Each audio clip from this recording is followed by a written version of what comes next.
Alright, so as you can see here, I have just picked up the Xbox One Sunset Overdrive bundle, and along with that same trip I picked up the Destiny bundle of PlayStation 4. So I guess what prompted me to jump into these systems would be the price drop on the Xbox One. I had been holding out to get a PlayStation 4, eventually assuming I'd get an Xbox One, but with the recent price drop to $350, I had some Best Buy gift certificates and whatnot. It just made sense to grab one because I've been wanting to play Sunset Overdrive anyway. And since that was going to be a limited edition white system, I figured I might as well grab the PlayStation 4 and get the white one to match that with the Destiny bundle there. So that's kind of what snowballed into me getting two new systems for me, I guess, on the same day, which is great. I'm super pumped to have both. But what I thought I would do is this gives me a great opportunity to just kind of compare both of these head-to-head, bundle-wise, system to system, see what I think.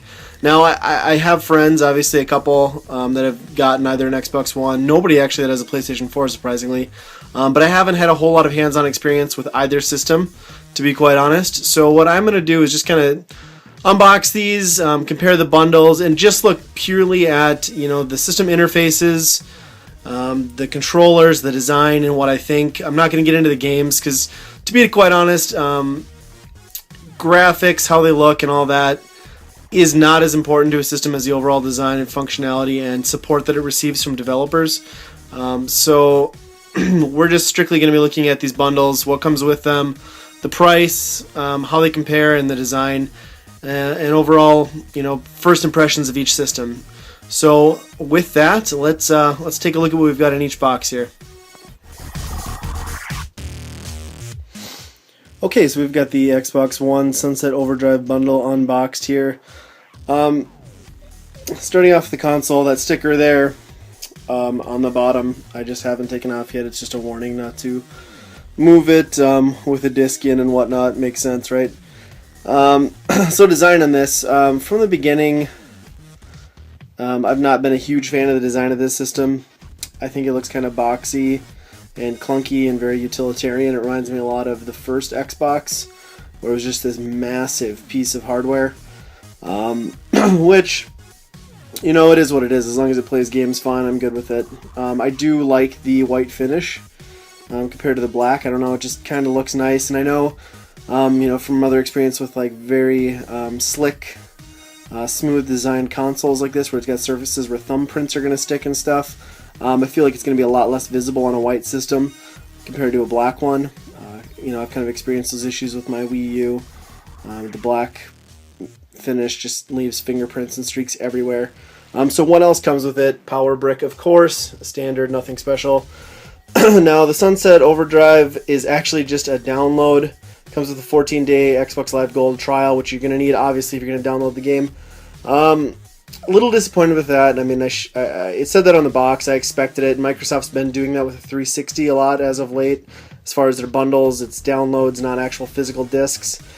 Kind of sucks, though. I'm a person where I'd much rather have the physical disc. I mean, I'm going to get to play the same game either way, so that's fine. And for the price, essentially the game was free, and then with the $50 off they're doing now, $350 for all of this is great. It's just a little bit of a letdown. I'd much rather have a disc copy, but whatever. So the matching controller, obviously, it hasn't changed a lot from the 360. I mean, I can tell the sticks are a little bit different, a little smaller. I do think the D-pad feels a little better. I like that the buttons seem to be more prominent. And the biggest thing for me is it's nice not to have that tumor where the battery pack went on the 360.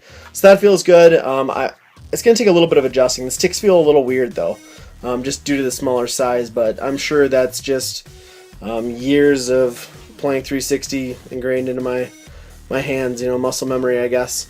And then you're going to get the HDMI cord, which I would hope every system at this point comes with one. And the free headset. I gotta be completely honest, I wasn't a huge fan of the pack-in 360 headsets, but this thing is the cheapest piece of shit. I hate it. This is worse than anything that came with the 360 for free. And I think I've not bought a Turtle Beach. All my friends did, playing Call of Duty. Everybody had it, and I held out, and I think that's going to be the headset that pushes me over, I don't think I can play with that. It's garbage. Whether or not it works fine, I don't know, but just the look and feel of it so far, I'm not gonna like that. So yeah, quick overview.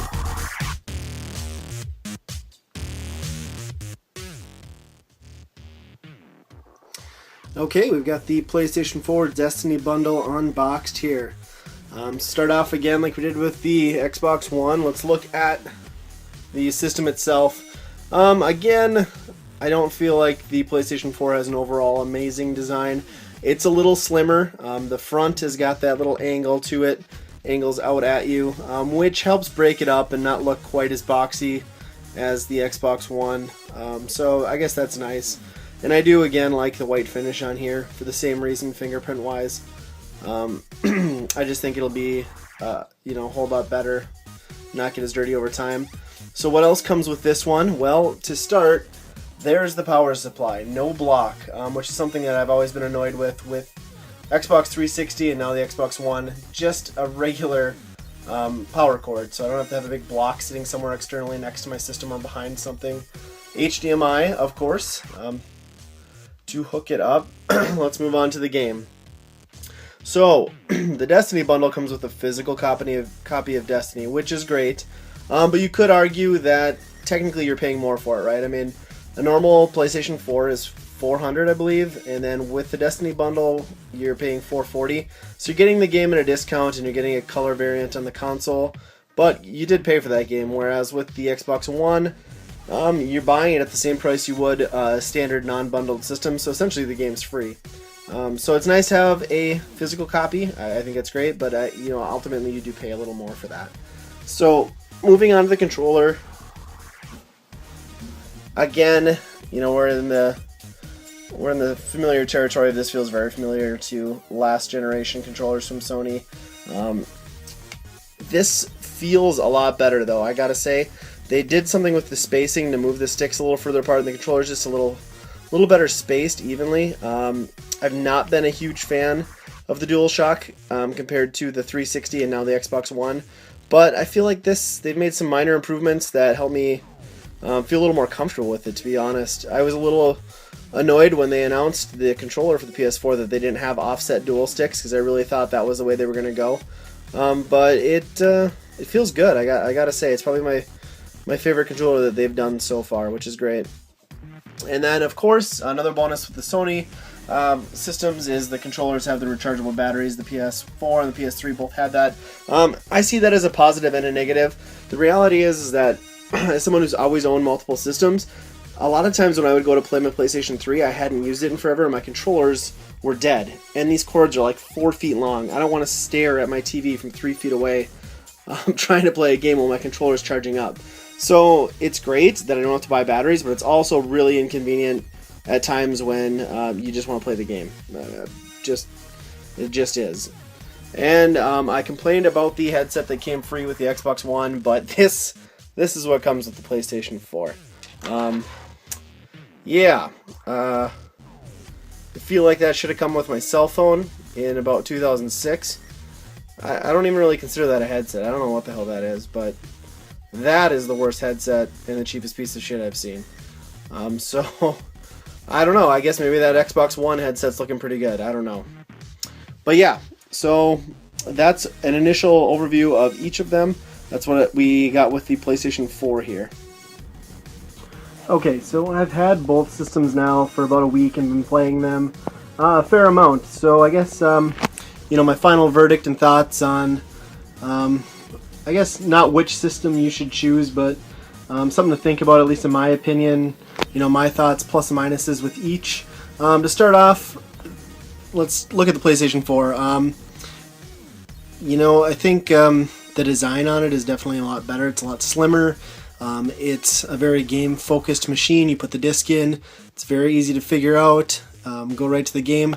The controller design is much improved over, in my opinion anyway, past PlayStation controllers. PlayStation Plus is great. It is required this time around for online gameplay, sort of like Xbox Live, so I'm not sure how I feel about that. It was kind of nice that it was free before, but then on the downside, the network I didn't ever feel was as good or as strong as Xbox Live. So I really, really like the PlayStation 4 and the ease of use and the new user interface. It's a lot more bladed and windowed like the Xbox interface and like Xbox 360. I like that. It's much improved over the PlayStation 3. Now the Xbox One, some of the things I like: Xbox Live, as always, the best way to get online and play with your friends, form a party. Yeah, you pay for it, but it's excellent, and it's always been excellent, and that's what's made me stick with Xbox since the original. I mean, really, I've always been a big fan just because of the Xbox Live service. I do not like the design of the console. It's bulky, it's big. I hate that I have to install the games on the hard drive. A 500 gigabyte hard drive is not going to last long. I got 3 games and I'm already under 250. So the hard drive space is completely inadequate. I'll have it filled up within a year. The new controller has some new features that I like, but overall the thumbsticks, I just can't get used to them. They feel a little too small for me. But the user interface overall is very easy to use and really similar to the Xbox 360, so that's good. I did have a lot of controller issues though, with the controller syncing and losing connection during gameplay, and I've put quite a few hours into the system already, probably I'd guess 15-20 in the last week, and I found that very, very frustrating. But you know, I'm not gonna sit here and tell you which system's better or be a fanboy and which one you need to get. The fact of the matter is they both play games really, really well, and you know, at the end of the day, I guess that's all that really matters. But those are just my initial thoughts on both systems. You know, these things are only a year old. We're right out of the gate, so there's lots of room for improvement and tweaking and for the games to grow and get better. So we'll see where it goes from there. But right now I'm happy with both systems. Plus and minuses to both, I guess. But yeah, that's just my initial thoughts. So thanks for watching.